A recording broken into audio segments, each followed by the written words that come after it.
Assalamu alaikum wa rahmatullah.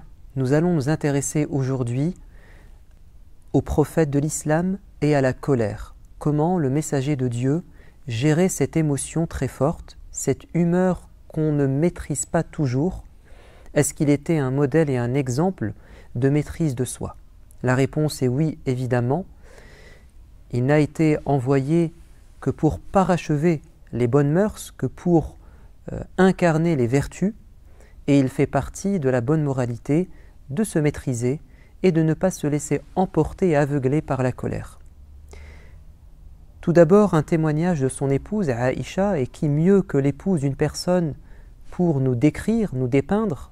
Elle dit, le prophète de l'islam ne se mettait pas en colère lorsqu'il était attaqué personnellement, lorsqu'on venait le provoquer dans sa personne, lorsqu'on piquait son ego. Il savait se contrôler.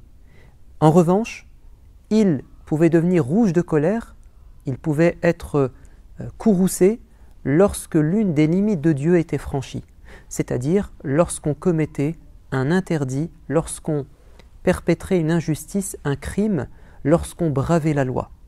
Étant donné qu'il était là pour faire respecter la loi et pour enseigner les bonnes mœurs et pour défendre les opprimés, il ne pouvait pas rester impassible et sans réaction face à quelque chose qui relève de sa mission, c'est d'enseigner les bonnes choses et de s'opposer à celles qui sont mauvaises.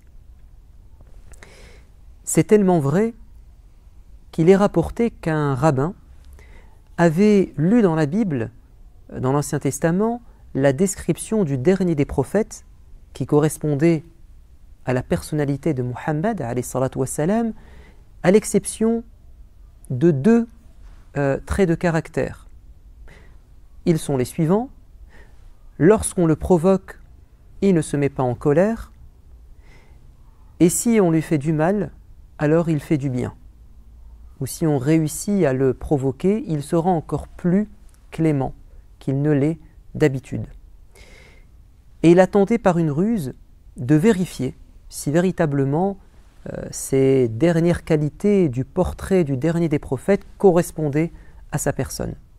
Il lui a prêté de l'argent en fixant une échéance, et quelques jours avant la date, il est venu réclamer de manière provocatrice et impolie son dû, en disant « Oh Muhammad, je te connais, toi et ta famille, vous n'êtes pas du genre à respecter votre parole et à rendre vos dettes en temps et en heure », ce qui était totalement faux. Omar ibn al-Khattab, qui était aux côtés du prophète, va s'emporter. Il était prêt à corriger cet homme. Mais le messager de Dieu va l'en empêcher, en lui disant « Oh Omar, je n'attends pas de toi une telle réaction. Tu aurais dû me dire de rendre à la personne ce qu'elle réclame. Ou tout au moins, tu aurais dû lui demander de réclamer son dû de la meilleure des manières. Oh Omar, va lui rendre ce que je lui dois et rajoute-lui un supplément car tu l'as effrayé. » Et ainsi, Zayd ibn Su'na a témoigné que Muhammad correspondait bien au portrait du dernier des prophètes qui apparaît dans la Bible. Le prophète de l'islam a enseigné aux gens la maîtrise de soi. Il a dit par exemple, l'homme fort, ce n'est pas celui qui terrasse son adversaire au combat, c'est-à-dire une force physique, mais c'est celui qui sait se retenir lorsqu'il est en proie à la colère. C'est-à-dire, ce n'est pas la capacité à frapper les gens et à les dominer physiquement, mais c'est notre aptitude à nous dominer nous-mêmes. C'est ça la vraie force. C'est d'être fort contre soi-même. C'est la force mentale finalement, ou spirituelle. Le prophète de l'islam pouvait devenir rouge de colère lorsqu'il constatait une infraction, un mauvais comportement, une personne qui brave la loi et défie les règles. Ainsi, par exemple, alors qu'il avait enseigné aux gens et qu'il avait passé du temps véritablement à mettre les gens en ligne lorsqu'ils sont en prière. Donc le prophète de l'islam alignait les gens, dit un compagnon, comme les flèches d'un carquois. Il voulait que les gens soient alignés en rang lorsqu'ils accomplissent la prière. Et puis un jour, il a remarqué qu'une personne s'était mise en avant. Donc il n'a pas respecté le protocole qui était pourtant enseigné, et là il s'est mis en colère, et il va dire si vous ne vous mettez pas en rang, alors Dieu finira par diviser vos cœurs, ou vous finirez par vous diviser vous-même.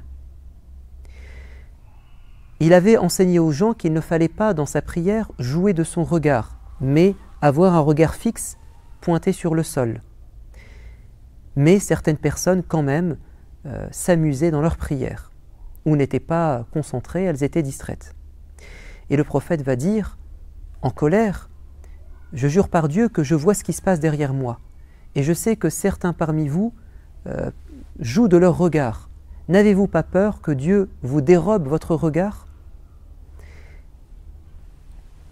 Remarquons que le prophète de l'islam insiste beaucoup et se met en colère lorsqu'il remarque qu'une personne avertie persiste dans son erreur de manière préméditée.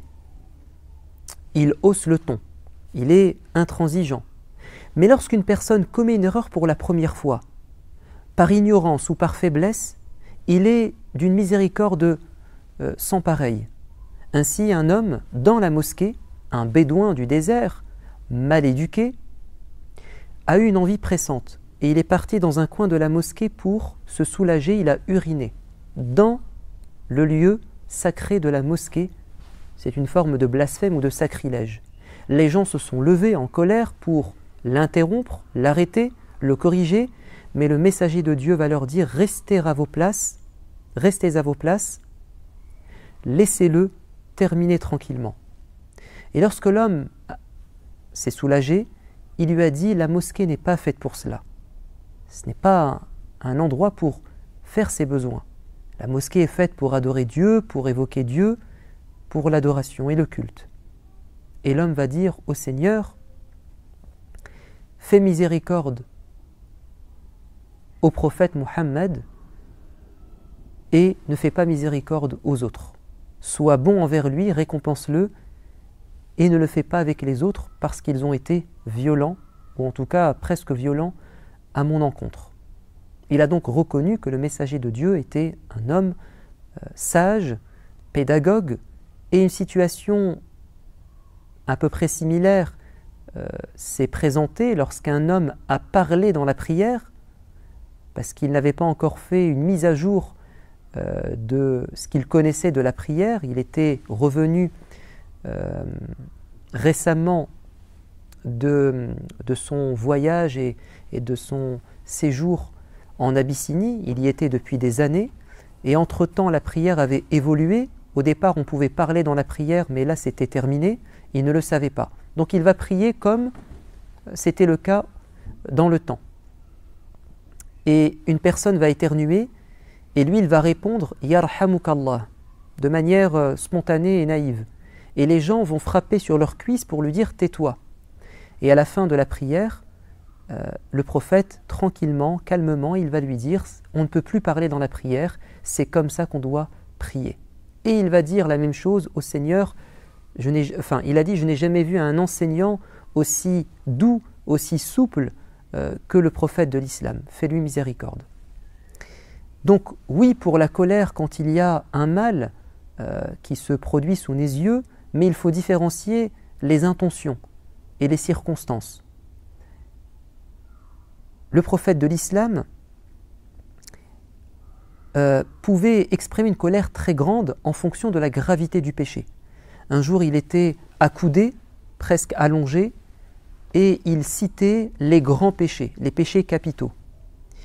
Et quand il est arrivé à ce grand péché qui est le faux témoignage, le rapporteur dit, et le prophète l'a répété plusieurs fois, et il s'est assis et il était rouge de colère, en disant « Je vous mets en garde contre le faux témoignage, je vous mets en garde contre le faux témoignage ».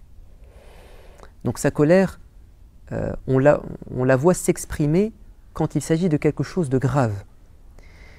Également, un homme avait fait preuve de corruption. il avait été missionné pour récolter les impôts, la zakat, et il avait reçu des cadeaux. Et il a donné à l'État, au prophète, la zakat, l'impôt, et il a gardé ses cadeaux. Et le messager de Dieu va lui dire, mais qu'est-ce que c'est que ça? Et il a dit, c'est ce qu'on m'a donné à titre de cadeau. Donc ça c'est à moi, et les impôts c'est pour l'État. Et là le prophète va monter sur la chaire, le minbar, et il va prononcer un discours en disant, certaines personnes se permettent d'accepter des cadeaux qui en réalité sont des pots de vin cachés, des tentatives de corruption qui ne disent pas leur nom. Si véritablement c'était un cadeau désintéressé, alors qu'il reste chez son père et chez sa mère, et on verra bien si les gens lui feront des cadeaux. S'ils lui ont fait un cadeau, ce n'est pas parce qu'il l'aime, mais c'est parce qu'il a une fonction. Ce qui les intéresse, ce n'est pas la personne, mais c'est sa fonction.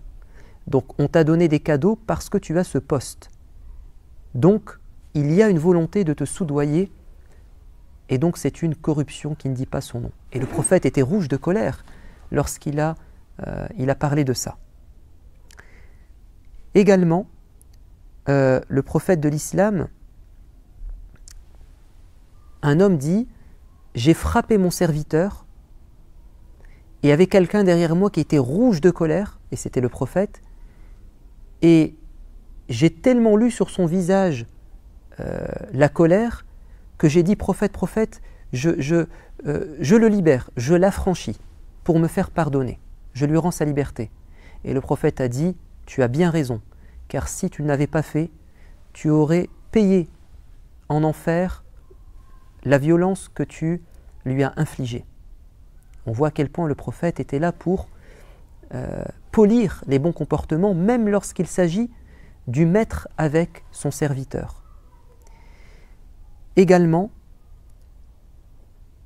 Oussam ibn Zayd, lors d'une bataille, a osé tuer un homme, un de ses ennemis, alors qu'il avait fait la shahada.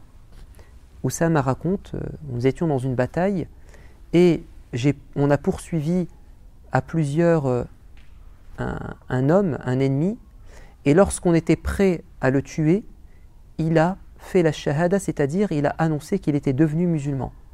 Et les gens savaient que en devenant musulman, notre vie était immédiatement protégée et nos biens également. Quand bien même il s'agirait d'un ennemi, quand bien même cette conversion ne serait qu'un moyen de protection, hypocrite. Mais, par précaution, la personne, on doit lui laisser sa chance. Alors vous allez voir pourquoi c'est si étonnant et si beau, cette règle. Oussam ibn Zayd a quand même tué son ennemi. Et ils ont rapporté cet incident au prophète, et le prophète est devenu rouge de colère. Il a dit « Oussama, tu as osé le tuer alors qu'il a fait la shahada ?» Il a embrassé la foi. Oussama a dit « Mais prophète, il n'était pas sincère. C'est très clair qu'il a voulu simplement se protéger. Tu as osé le tuer alors qu'il a fait la shahada. Est-ce que tu as ouvert sa poitrine et sondé son cœur pour savoir s'il est sincère ou pas? Que feras-tu devant Dieu lorsque cet homme se présentera et qu'il dira qu'il avait embrassé l'islam à ce moment? » Et Oussama a dit « J'aurais aimé n'avoir embrassé l'islam qu'après cet incident pour me faire pardonner. » Qu'est-ce que ça signifie? Certains vont dire « Ah, donc en fait, vous attaquez les gens et vous les tuez pour qu'ils embrassent l'islam. » Non, non, ça n'a rien à voir. Il s'agissait d'une bataille entre des musulmans qui étaient victimes de leurs ennemis. C'était une guerre de défense légitime qui n'a rien à voir avec le fait qu'ils ont ou pas notre religion. C'était une guerre où les musulmans se défendaient. Mais ce qui est incroyable et qui n'existe dans aucune règle et aucune convention qui codifie la guerre, c'est que ton ennemi qui a porté les armes pour te tuer, si il fait la shahada au moment où tu veux avoir le dessus sur lui,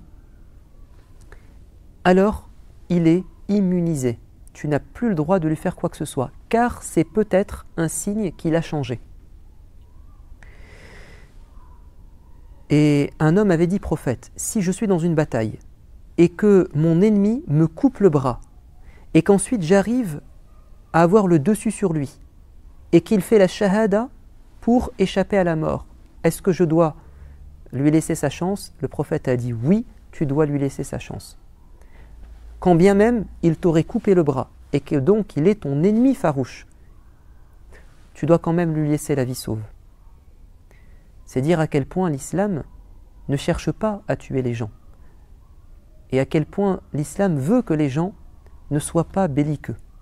Si on arrive à une guerre forcée, alors il y a quand même cet espoir qu'une personne parmi les terroristes qui nous attaquent puisse à un moment donné changer, et cette shahada est peut-être le signe que la personne a changé. Et je termine en disant que ce qui pouvait énerver franchement le prophète, c'est quand on dénaturait sa religion, notamment en la compliquant et en la rendant non plus attractive, mais repoussante. Ainsi, Mu'adh ibn Jabal avait dirigé la prière dans son quartier, et il prolongeait sa prière au point où un homme, lors de la prière de l'aube, a terminé sa prière tout seul parce que l'imam Mu'adh ibn Jabal était trop long. Et les gens ont parlé sur le dos de cet homme en disant « c'est un hypocrite, comment a-t-il pu écourter sa prière ?» Et l'homme est parti se plaindre au prophète en disant « je n'ai pas fait ça parce que je suis hypocrite, pas du tout. Mais Mu'adh ibn Jabal exagère. Et moi j'ai des rendez-vous, je dois aller travailler, je dois aller arroser mes palmiers. » Et le prophète va prendre le parti de cet homme en disant à Mu'adh ibn Jabal « pourquoi tu ne lis pas les petites sourates? Ne sais-tu pas qu'il y a derrière toi des gens qui sont occupés et qui ont des obligations? Ô Mu'adh, afatanun ant, est-ce que tu veux être un sujet de perturbation? Est-ce que tu veux faire fuir les gens de la religion?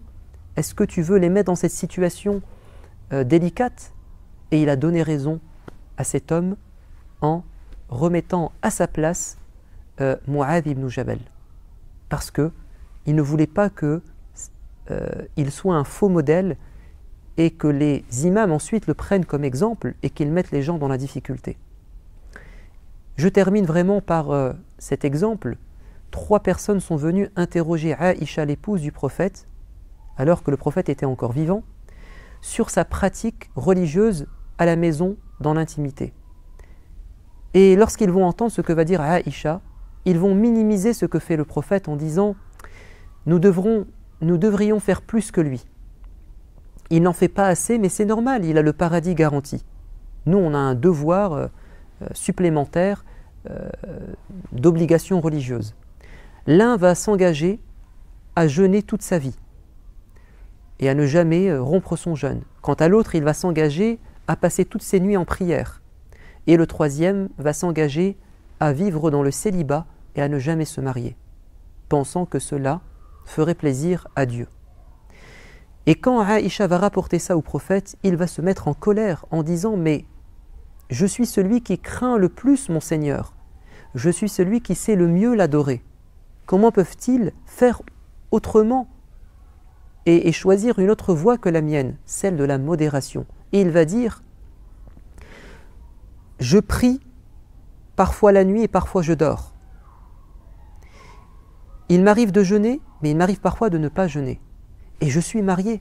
Celui qui s'écarte de ma sunna, mes enseignements, ne fait plus partie de ma communauté. » Donc ce qui le mettait aussi en colère, c'est quand on se permettait de dénaturer, de transformer sa religion en s'écartant de la voie qu'il nous a enseignée. Que Dieu nous permette de maîtriser notre colère et d'être poussé et orienté par des colères légitimes et saines. Amin. Je vous dis à bientôt. Wassalamu alaikum wa rahmatullah.